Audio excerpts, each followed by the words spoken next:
अस्सलाम वालेकुम। इस वीडियो में हम ऑर्गेनिज़म्स की क्लासिफिकेशन पढ़ेंगे। हमने लास्ट वीडियो में ये देखा था कि राइबोसोमल आरएनए को बेस मानकर उसके अंदर नाइट्रोजनस बेसिस की सीक्वेंस को डिस्कवर करके ये अंदाज़ा लगाया जाता है कि कोई से दो ऑर्गेनिज़म्स एक जैसे हैं या नहीं हैं। अगर नाइट्रोजनस बेसिस की उनकी आपस में वो जो नाइट्रोजनस बेसिस की सीक्वेंस है अगर सेम है तो इसका मतलब वो दोनों ऑर्गेनिज़म सिमिलर हैं। अगर सेम नहीं है तो वो ऑर्गेनिज़म सिमिलर नहीं है। अच्छा, इसी राइबोसोमल आरएनए को बेस बनाकर टोटल टू मेजर डोमेन्स जो हैं वो ऑर्गेनिज़म्स की बनाई जाती हैं। सबसे पहली जो है वो है यू बैक्टीरिया। यू बैक्टीरिया जो डोमेन है उसके अंदर सारे के सारे बैक्टीरिया आते हैं। तो वो जो है वो बैक्टीरिया जो है उसकी सेल वॉल की जो कॉम्पोजिशन है वो बाकी जो ऑर्गेनिज़म्स हैं उनकी सेल वॉल की कॉम्पोजिशन से ज़रा डिफरेंट है। वो हम आगे जाके पढ़ेंगे क्लासिफिकेशन में तो हमें उस चीज़ का आइडिया हो जाएगा। अच्छा, आपको हैरानी होगी कि 70 बैक्टीरिया की 70 नस्लें, मैं आपको सादा लफ्ज़ों में समझाऊं तो 70 लाइनेजेस ऐसी हैं बैक्टीरिया की मौजूद हैं अभी तक, जो कि यू बैक्टीरिया के अंडर मौजूद हैं। यानी कि इतनी ज़्यादा लाइनेजेस जो कि फाइलम लेवल तक की हैं, बड़े बड़े उसके ग्रुप्स हैं और चूँकि ज़्यादा तादाद में उसकी स्पीशीज़ मौजूद हैं तो वो सारी यू बैक्टीरिया के अंदर आते हैं। और यू बैक्टीरिया की जो 70 लाइनेजेस हैं उसमें 7 लाइनेजेस जो हैं सिर्फ वो इंसानों के लिए पैथोजेंस हैं, बाकी उनमें से कोई पैथोजन नहीं है।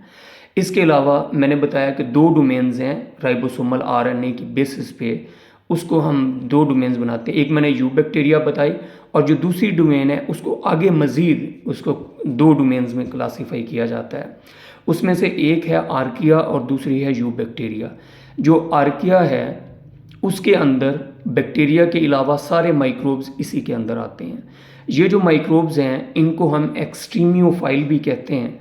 एक्सट्रीमियो का मतलब होता है जो एक्सट्रीम कंडीशंस में रहते हों और फाइल का मतलब होता है लवर, यानी वो माइक्रोब्स जो कि एक्सट्रीम कंडीशंस में रहना पसंद करते हैं उनको हम बोलते हैं एक्सट्रीमियोफाइल।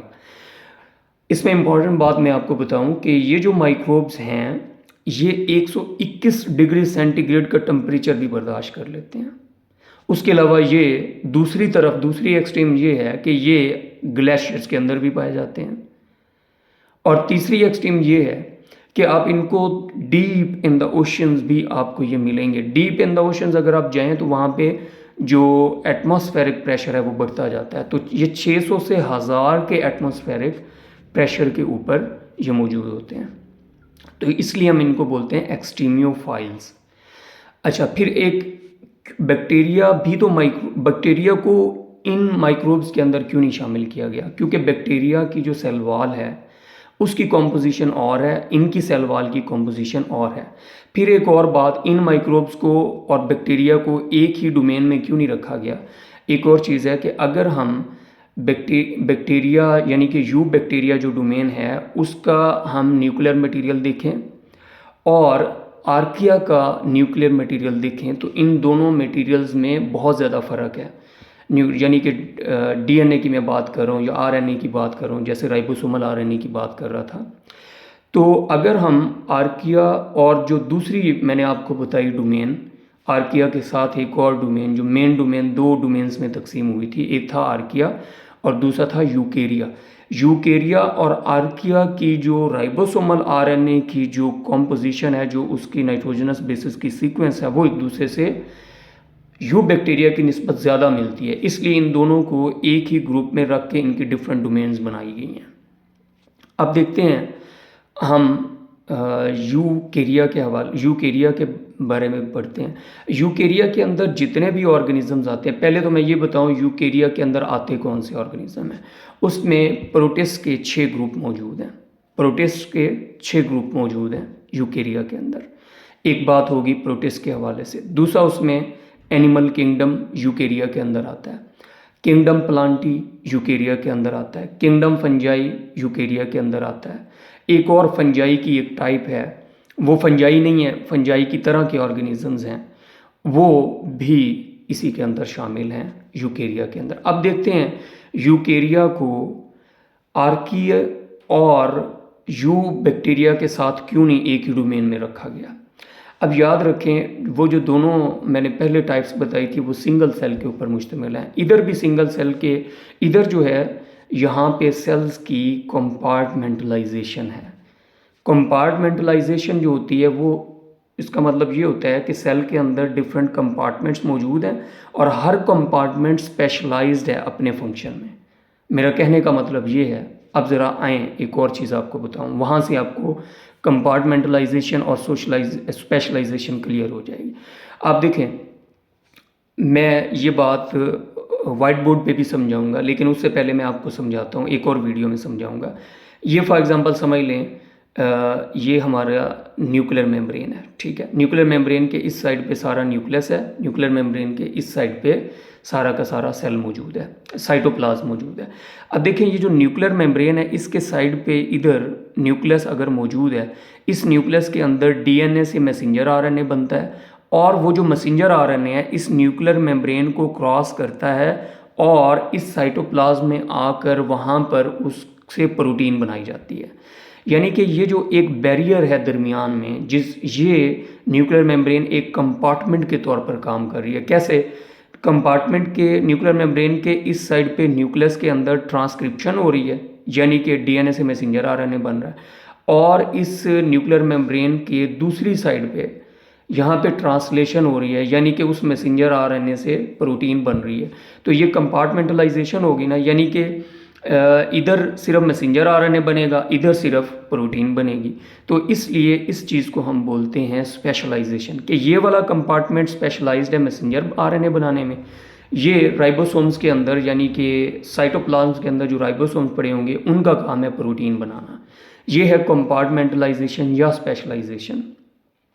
फिर एक और चीज़ हम देखते हैं, आपने माइटोकॉन्ड्रिया का लफ्ज़ सुना है। माइटोकॉन्ड्रिया का काम है, उससे पहले मैं आपको क्लोरोप्लास्ट की बात बताता हूँ। ये होता है प्लांट्स के अंदर, ये सूरज की लाइट को एब्जॉर्ब करता है और उससे खुराक बनाता है, यानी कि सूरज की रोशनी की जो एनर्जी होती है उसको खुराक के मालिक्यूल्स के अंदर कैद कर देता है।